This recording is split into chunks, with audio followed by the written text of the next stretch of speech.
고질적 눈질환 치료 자가치유편 안구건조와 안구건조에 좋은 한약차에 대해서 설명을 더 드리겠습니다. 우리가 안구건조는 눈 안에 있는 눈물샘이 맥히거나 눈물이 지나치게 분비가 되거나 또 눈물이 여기서 나와서 이렇게 눈물구멍으로 이렇게 흡수가 돼서 코로 이렇게 나가야 되는데, 이 마이봄샘이라고 해서 이제 피지선 부위가 맥히게 되면 눈물의 세 가지 성분이 물, 소금기, 약간의 기름기인데, 그 가운데 하나인 기름기가 이렇게 분비가 잘 안 되기 때문에 눈의 면역이 굉장히 약해지고 눈이 상처가 나기 쉽게 됩니다.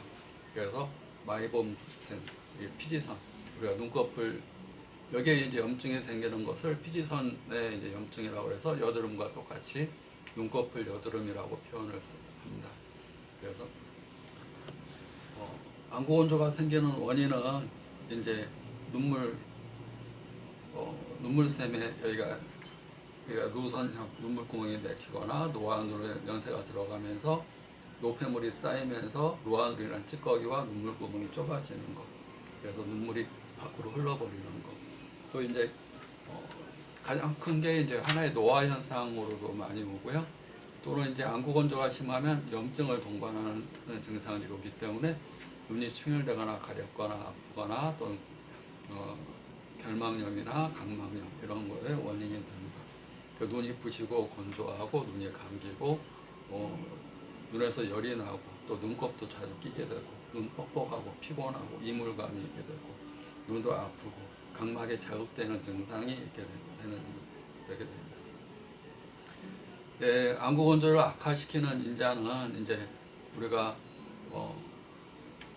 신경 안정제, 너무 지나치게 이제 스트레스를 받거나 화가 나거나 분노하면 콜티졸이라는 스트레스 호르몬이 분비되면서 눈물의 분비가 적어지게 됩니다. 우리가 긴장하고 화나고 그러면 당연히 눈이 시뻘개지고 눈에 있는 모세혈관이 확장되면서 심하면 혈관이 터지기도 하고 또 눈물이 바짝 건조하면서 안구건조가 심해지는 그런 스트레스, 또 지나친 눈을 많이 쓰는 것, 책이나 독서, 스마트폰, 너무 지나치게 눈을 쓰게 되면 특히 집중하게 되면 눈꺼풀이 이렇게 깜빡깜빡하는 기능이 많이 약해지기 때문에 안구건조의 원인이 되고요.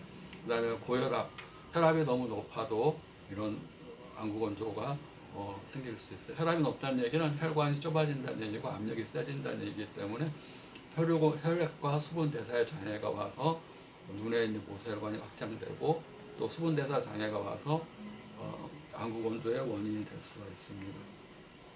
그다음에 골다공증 호르몬제, 우리가 이제 골다공증 약은 우리가 이제 당뇨가 있거나 그러면 골다공증, 신장 기능이 우리 인체에서 제일 많은 혈관이 분포되어 있는 부위가 신장, 콩팥이고, 두 번째가 눈에 있는 망막에 있는 혈관이고, 세 번째가 뇌에 있는 혈관, 순서대로 이렇게 가장 많이 혈관이 분포가 되어 있는데, 신장에는 여과 기능을 해서 몸 안의 독소를 소변으로 배출하는 기능을 하게 됩니다.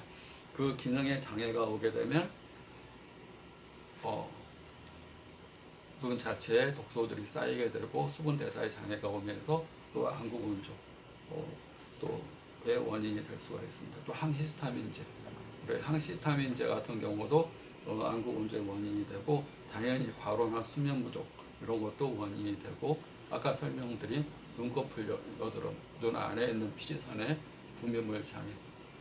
아무래도 피지를 넣는다는 얘기는 우리가 이렇게 기가 막 돌아갈 때 뽀뽀함 소리가 나잖아요. 뽀뽀함 소리가 나면 기름을 떨어뜨려주면, 윤활유를 떨어뜨려주면 소리가 나던 것이 매끄럽게 이렇게 돌아가듯이 눈도 기름기가 부족하게 되면 자꾸 뻑뻑하게 느끼게 됩니다. 뻑뻑하게 되고, 또 기름기가 없으면 자꾸 이물감이 있게 되고, 그것이 비비게 되고 상처가 되고 염증이 되고 이렇게 발전할 수가 있습니다.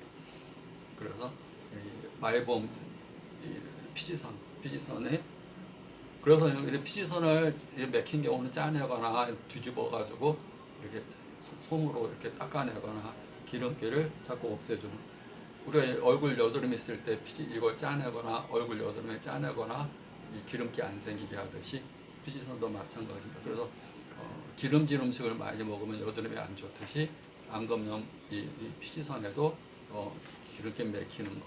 피지선에는 여기 모공에 이제 열과 독소가 피지와 열이 쌓이는 거니까 당연히 기름진 음식과 뜨거운 거, 매운 음식 이런 것들은 안구 건조에 좋지 않다고 보시면 됩니다. 매운 거, 뜨거운 거, 너무 기름진 거. 근데 기름진 거 가운데서도 이제 견과류는 좋아요. 호두자, 땅콩, 아몬드, 해바라기씨. 이건 비타민 E가 많은 음식이고 또 비타민 A가 많으니까 지용성 비타민 이런 것들은 도움이 됩니다. 지용성. 특히 견과류에 있는 호두, 잣, 땅콩, 아몬드, 해바라기씨. 또 우리가 올리브유 뭐 이런 것들 이런 식물성 기름 이런 것들은 안구 건조 이런 데 도움이 됩니다. 그래서 이제 또 환경적인 요인으로 또 자기 생활 습관적인 이런 요인으로 많이 오기 때문에 환경적인 요인을 바꿔주고요.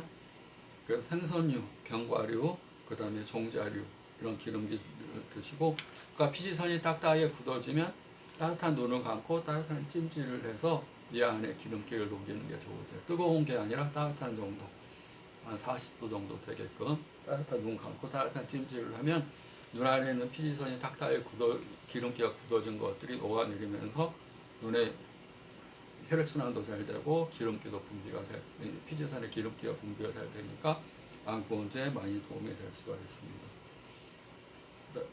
그다음에 이제 심해지면 염증 치료가 있으면 이제 염증 치료를 같이 해주는데 한약으로는 염증 치료 약을 같이 쓰게 되고요. 초기에는 이제 건조를 치료하는 약을 쓰고 이제 2단계로 염증이 됐다 그러면 항염증 치료하는 한약을 쓰게 되고요. 그다음에 노화로 인해서 40대 이후에 기능이 떨어지면 수정체 노안이 오면 이제 노안이라고 그러고 그 백내장으로 발전하듯이 각막이나 이런 데도 눈물의 분비량이 적어지게 됩니다. 분비량이 적어지고 그러면 그런 사물오자탕, 사물탕에다가 오자탕, 또 사물탕 가감으로 이렇게 약을 처방하고 또 신장 기능이 떨어지면서 오게 되면 육류지방탕 이런 가감으로 처방을 합니다. 그다음에 갱년기에는 여성 호르몬이 분비가 부족해지면서 자꾸 열이 오르고 추웠다 더웠다 하고 또 땀이 흐르고 몸이 건조해지는 현상들이 오기 때문에 당연히 건조해지니까 눈도 건조해지겠죠. 눈도 건조해지니까 이럴 때는 갱년기에 좋은 치료 처방을 해서 소요상 가감 이런 처방을 해서 갱년기 치료를 같이 하게 됩니다. 우리가 이제 안구 건조에 좋은 대표적인 차로 이제 국화차를 설명드리는데 청상자, 감국, 상엽 이런 것도 있지만 쉽게 구할 수 있는 것은 국화차인데 국화차의 효능은 국화는 약간 맛이 쓰고 쓰면서 단 성질이 있어요. 쓰면서 달고 성질은 약간 차가운 성질이고 독은 없고 약효가 간장과 심장, 비, 배, 담, 위, 대장, 소장 8경락으로 들어갑니다. 8경락. 그러니까 8경락으로 들어간다는 얘기는 차를 마시면 그 약이 내 몸에 8경락, 경락이라는 걸 하나의 노선이라고 그랬죠.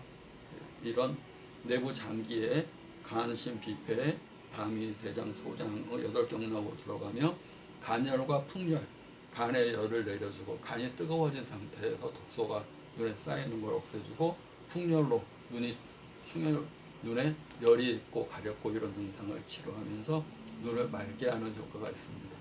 그래서 눈이 너무 건조하다 그러면 국화차를 끓여서 약간 시원하게 갖고 다니면서 자주 드시는 게 좋습니다. 날이 춥거나 몸이 찬 분들은 약간 따뜻하게 드시는 게 좋고요. 열이 많은 체질들은 약간 시원하게 드시는 게 좋습니다. 또 효능은 눈이 어둡고 눈에 꽃이 보이고 눈에 뭐가 이렇게 꽃이 보이는 현상, 또 눈이 빠질 듯이 아프고 눈이 건조하고 충혈되고 눈 부시고 눈물 나면서 껄끄러운 증상을 치료합니다. 근데 이제 약간 찬 성질이니까 맥이 느리고 추워하고 또 혀를 내밀면 혀가 담백하고 소화가 잘 안 되면서 설사를 잘 타고 추위 잘 타면 좀 주의를 합니다. 이제 이런 경우 위장이 약하면 둥글레를 좀 섞어서 하거나 그러는데 일반적인 경우는 뭘 섞게 되면 국화의 효능이 좀 떨어질 수가 있으니까 국화를 저번에 어, 어,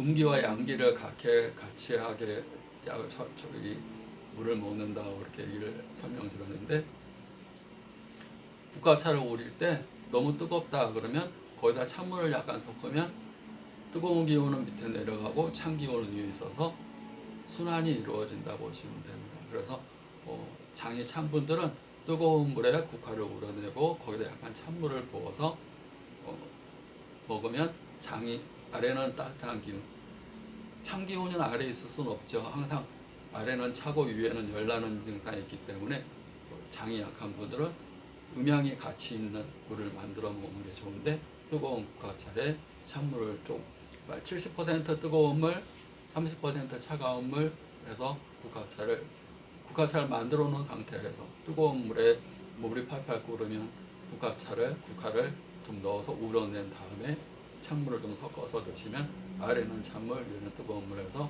몸이 안 좋다는 얘기는 수승화강이 이루어지지 않는 상태로 아래가 차고 위에는 차고 열이 나는 증상이니까, 거꾸로 내가 먹는 것은 뜨거운 것 밑에 위에는 찬물 섞어서 국화차를 드시면 국화의 차가운 성질, 또 불편한 몸이 찬 사람들도 눈이 건조하고 이물감이 있고 눈이 가렵고 충혈되고 그런 증상에 많이 도움이 될 수가 있습니다.